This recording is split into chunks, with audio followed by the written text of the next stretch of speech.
What you want to say? I mean, I gotta say something. Who do you think,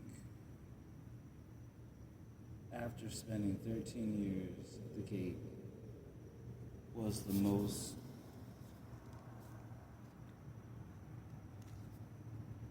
annoying celebrity you've come across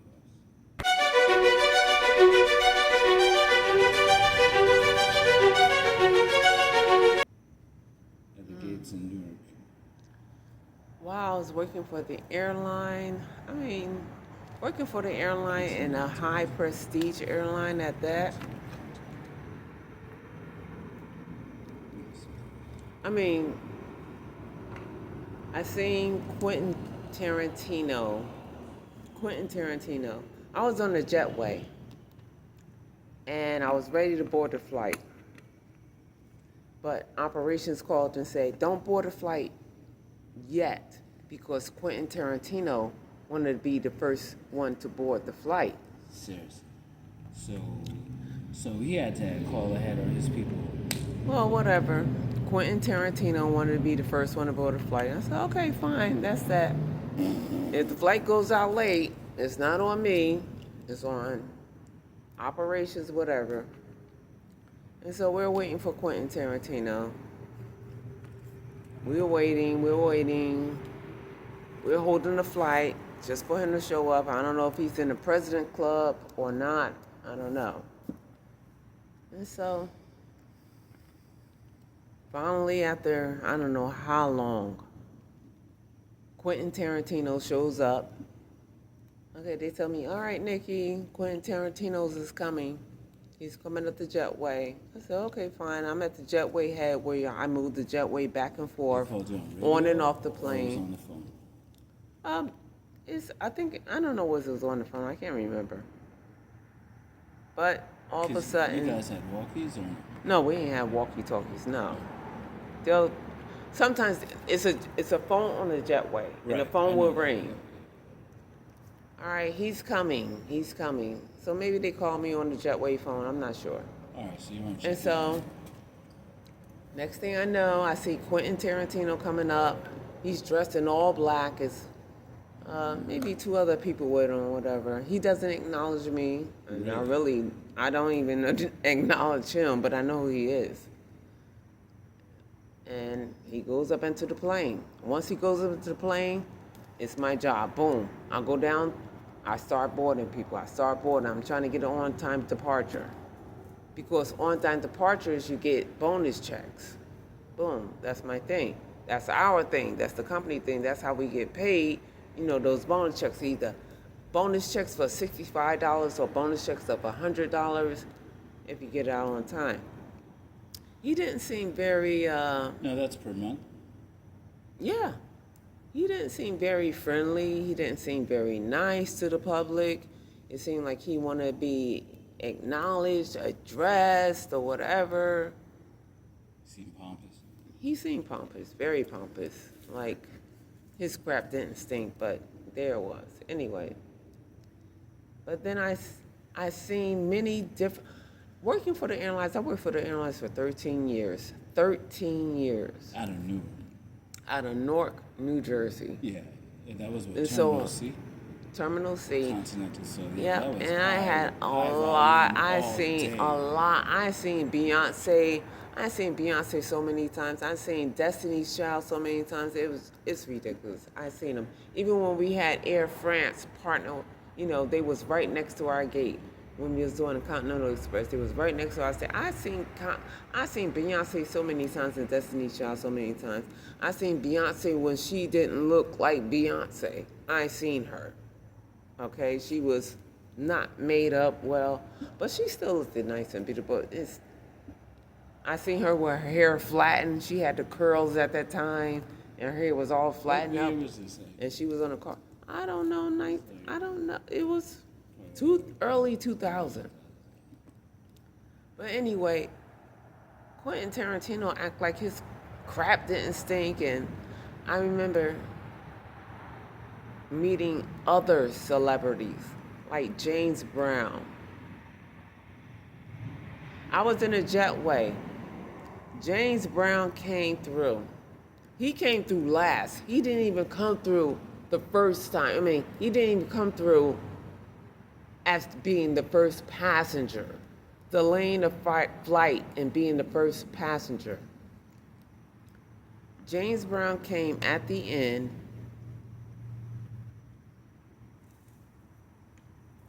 and he saw me, and he acknowledged me, and he said, "How you doing, young lady?" I said, "I'm doing fine, Mr. Brown." And he said, "Where are you from?" I said, "I'm right here. I'm born and raised in North New Jersey." He said, "Well, good. I'm glad." He said, "You feeling good?" I said, "Yeah, I'm feeling fine. How are you?" He said, "I feel good." And I said, "That's great." And I said, "I hope you have a pleasant, nice flight, Mr. Brown." He said, "Oh, don't worry about it." He said, "I got all my people here, and don't even worry about all these people here that's with me." I said, "Mr. Brown, whatever. It doesn't even matter. As long as you have a pleasant flight, enjoy it. Thank you for being kind and courteous.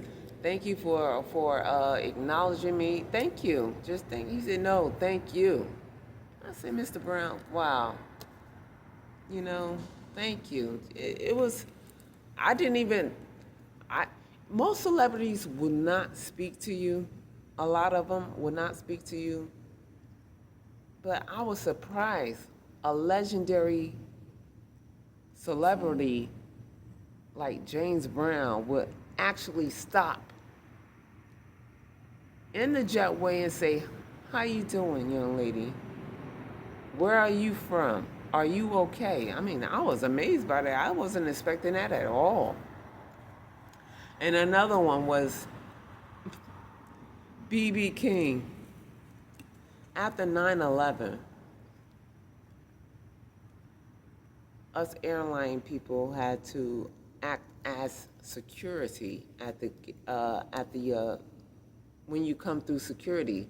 We had to act as security when you come through and pass your bags through the security line.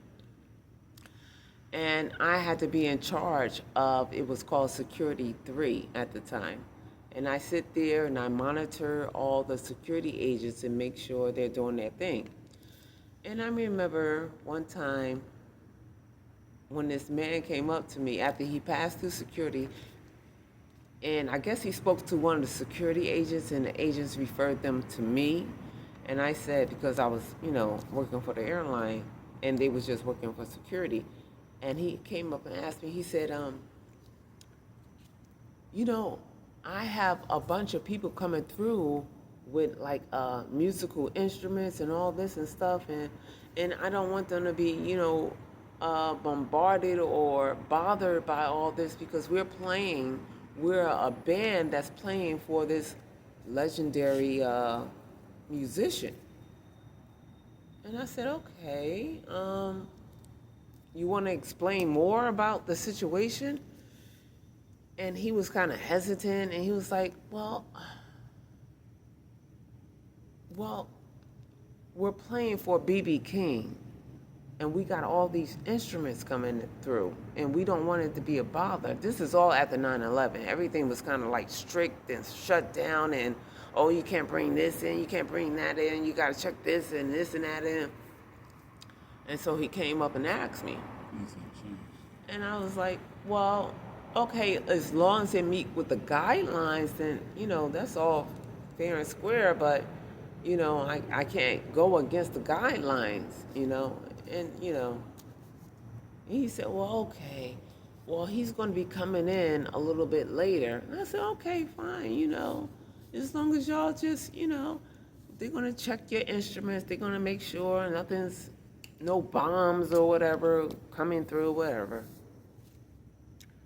And so I'm sitting there and just monitoring the security site, and I don't know, maybe an hour later or whatever, I'm just looking at the security, making sure everybody's doing their job or whatever.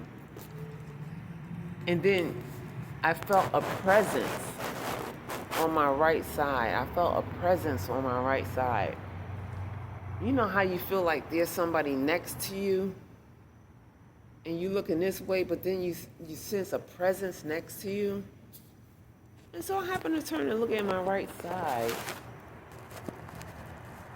and it was this wheelchair person, because when you come to the airport, and if you can't, really walk, they have, the wheelchair and they'll push you through. And it was this wheelchair person standing right next to me, and seated in the wheelchair seat was B.B. King. So I turned to look. I was like, who's this presence next to me? And I turned to look. You can feel his presence. Yeah, I felt the presence of me. Of like what? A presence. A human being, a presence, something. It was a spirit next to me.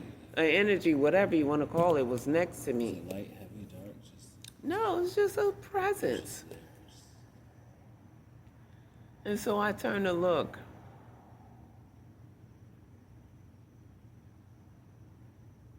And he was like, hi, young lady. And I was like, hello, how are you doing, Mr. King? He said, you know who I am? I said, yes, I know who you are. And tell you the truth. A few weeks I was in Manhattan, and I went to the B.B. King restaurant in Manhattan, and we ate, we ordered food and ate. I was kind of upset because the portions, at that time I was a big girl. I told you I was a big girl. At that time, I was upset because the portions that they served at B.B. King was small. Okay, it was small. It did not fill me up as a big girl. And afterwards, we went out to McDonald's to eat. So, okay. So, anyway, I wanted to tell him that. I was like, you know what? I wanted to tell him, I said, Mr. King, I don't appreciate your restaurant down there in Manhattan because it didn't fill me up. And it basically didn't even have the food that I wanted to eat at that time. But I ain't say all that. I said, yeah, I know who you are, Mr. King. Yeah, of course I know who you are. I ain't want to, tell him, oh, your restaurant stunk when you ain't served big portions, for a fat girl like me.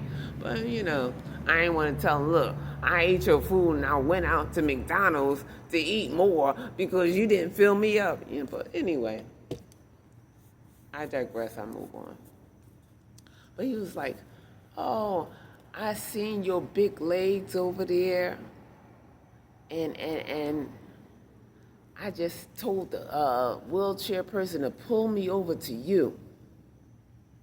To pull me over to you.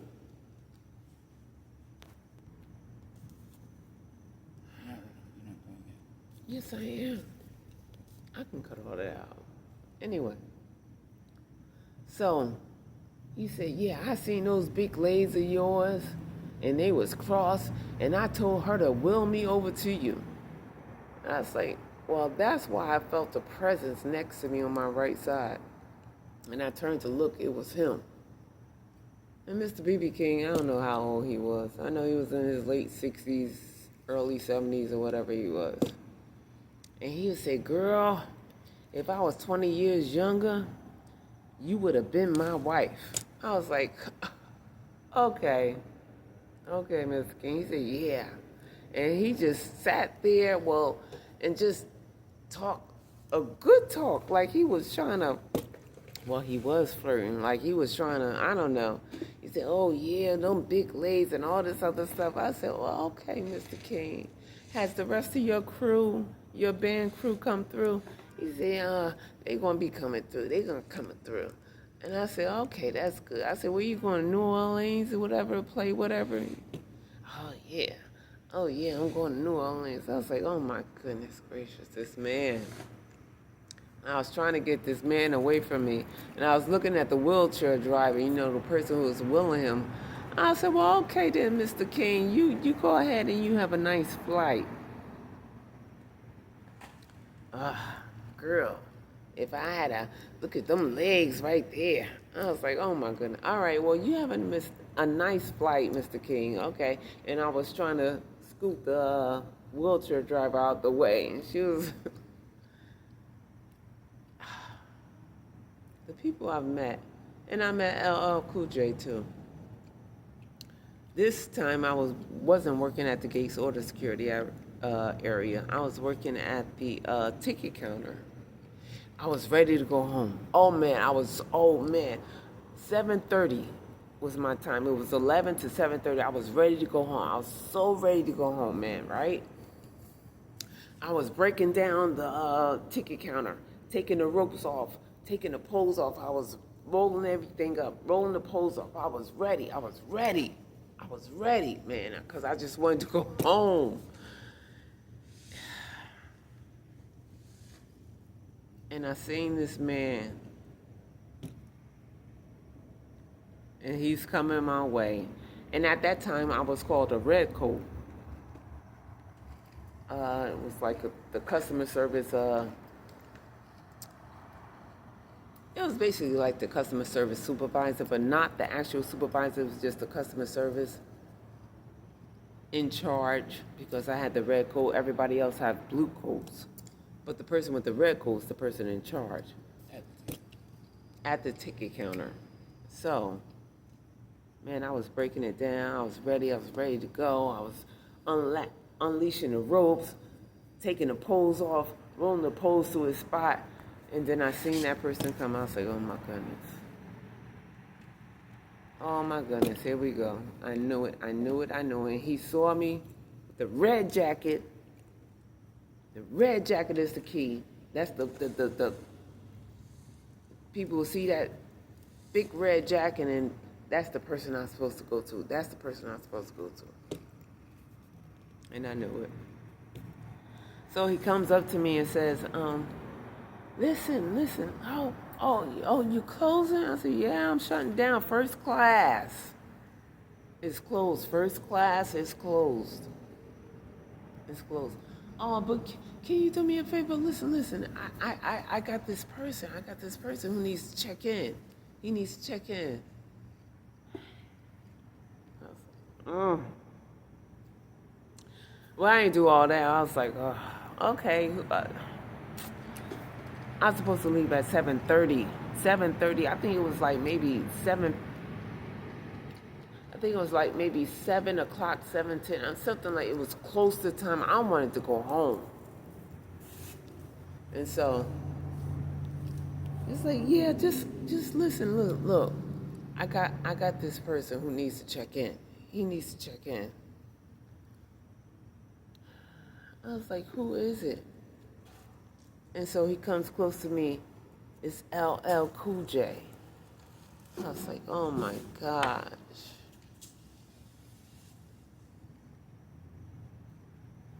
And working for the airline, I mean, some people, if you don't work for the airline, you might get thrilled. But I've been doing this. For years. I've been doing this for up to 13 years. And I've been through it. I've gone through it. And it's nice to meet these celebrities that you see on TV. It really is. It's nice. It's nice. But when you're trying to go home to your family, you just want to go home to your family. You don't care about all that. Because it's going to cause drama. Okay, can you please just check us in? Can you just please? He's coming. And they're always coming. They're never there. They're always coming. And so, okay, 7:15, 7:20. Okay, where is he? I don't even think he told me.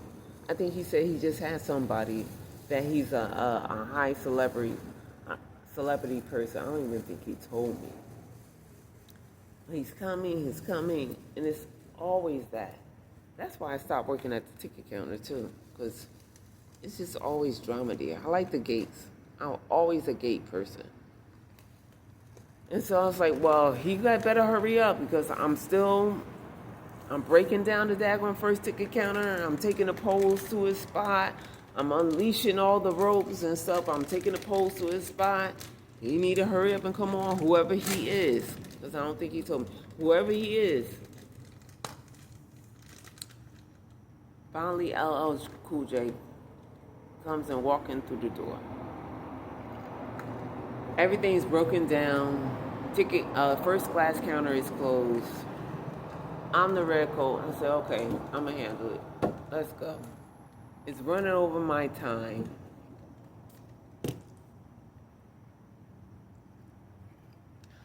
Hi, you pronounce it. Hi, how are you doing? Oh, I'm sorry. Hi, yeah, and all this and that and all this other stuff. Okay, well, let me have your ID. I forgot his name. Of course, his license is different from LL Cool J. I forgot his name. Anyway, I take his name, check him in. So they want to be in the President's Club. And I was like, oh, good gracious.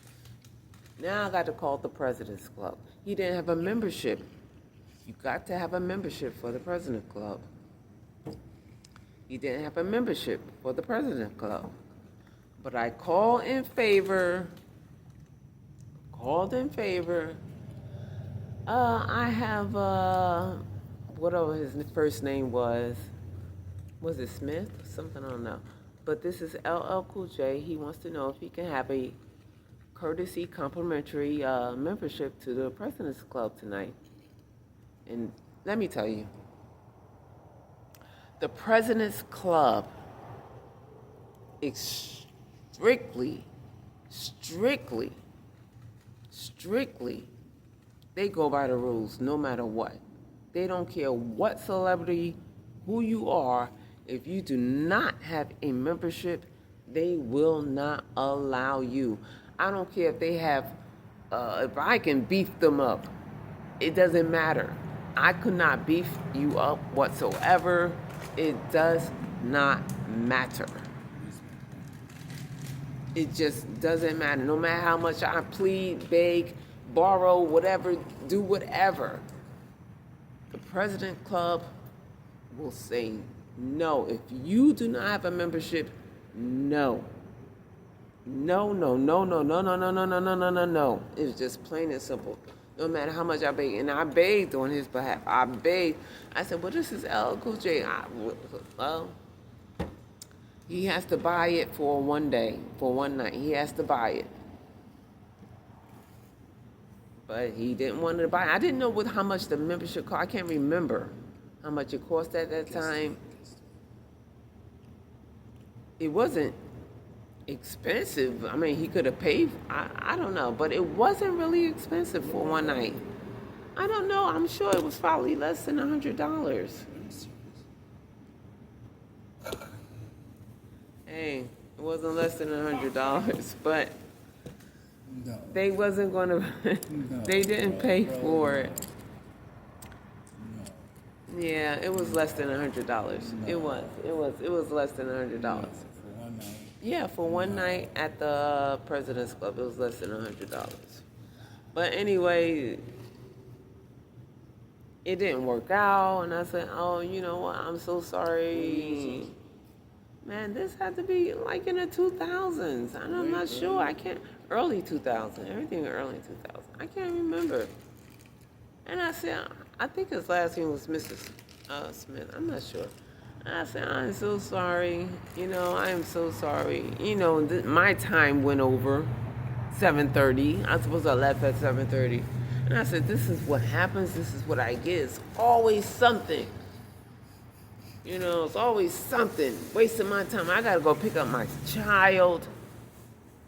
I got to go home from that. It's always something. The devil is always busy in my life, always interrupting. It was just, because usually I have shifts that's like 1 to 10:30. I'm always getting home late. And then I had that shift at the ticket counter from like 11 to 7:30.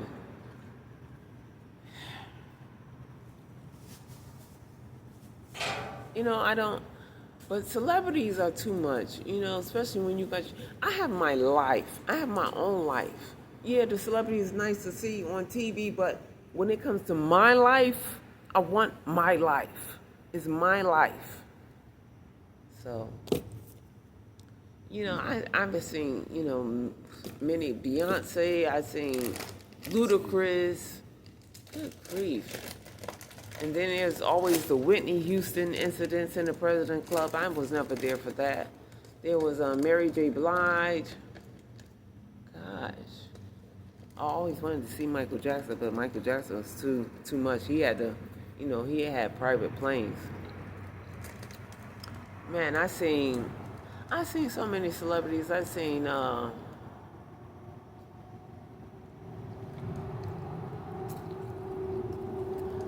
what's her name? You know the name? Georgia Clooney? No, I seen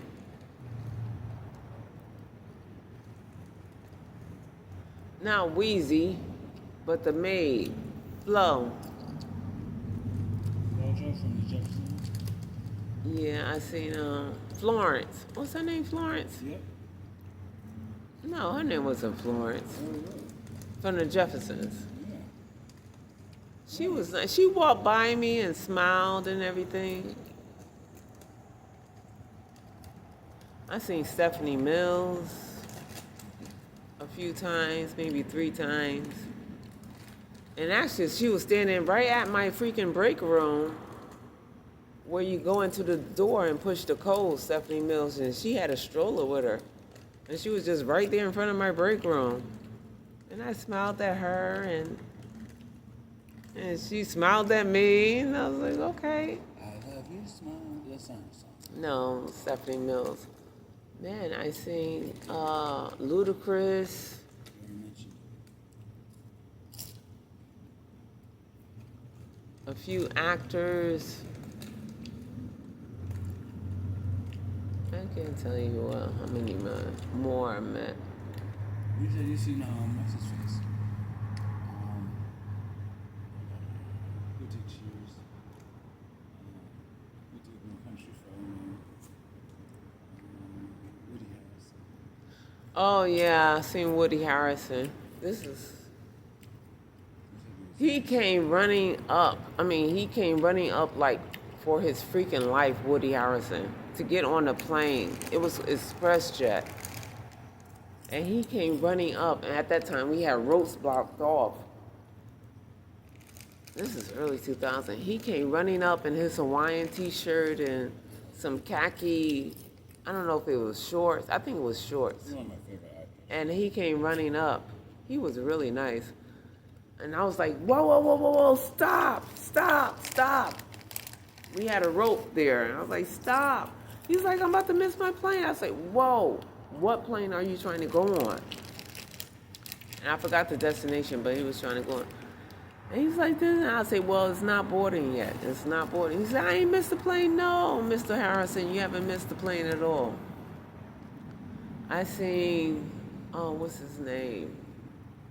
Oh, man, I met Kevin Bacon. Oh, goodness, Kevin. Mr. Bacon, I tell you the truth. He came down to the gate, and then he realized he left something at security. And I was like, oh, my gosh. The plane, we about to close the door within 5 minutes. He said, I can run back up to, and we was at the end of the concourse. At the end of the concourse. And the security was all the way up there. And he said, I just got to run. I can run and get it. But, Kevin Bacon is small and skinny. You're in Terminal C. Yeah, I'm still in Terminal C. So you're talking about from one end of Terminal C. One end of the terminal to the other. It's a very, very, very, very long run. Yeah. And I was like, oh, Mr. Bacon, please don't. He said, I need to get my phone. I think he left his phone. He said, I need to get my phone. I was like, oh, Mr. Bacon, come on. He said, please, please, please. I was like, go ahead. Just do your best you can and run it. And he sprinted all the way back, and I'm up here taking the time off. I was like, oh, gosh. And then I called my operation. I was like, look. I said, look. Mr. Kevin Bacon said he left his phone at security. And, it was all the way down there, and they got cameras everywhere, so operations could see what's going on. And he said he just needed to run and get his phone from security. And I was like, what do you want me to do? What do you want me to do? Close the gate, close the door on time. That's what they said. Yeah, close the door on time. I was like, oh man. No love. So for me I gotta I got to take the brunt of all that. If I close the door on time, he's going to fuss me out. And so I'm up here waiting. I was like, please, please, come on, Mr. Bacon. Come on, come on, come on, Kevin. Come on, come on, come on, come on, come on. And next thing I know, he's running down here and he sprinted right through, grabbed his ticket within 2 minutes of me closing the door.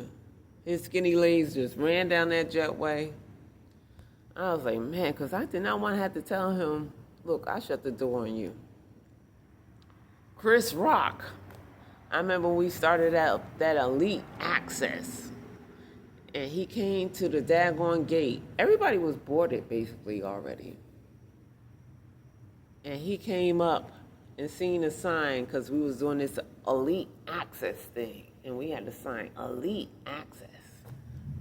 And so I'm just sitting here waiting for the rest of the people to board. Everybody was boarded. The waiting area was already empty. And he comes up.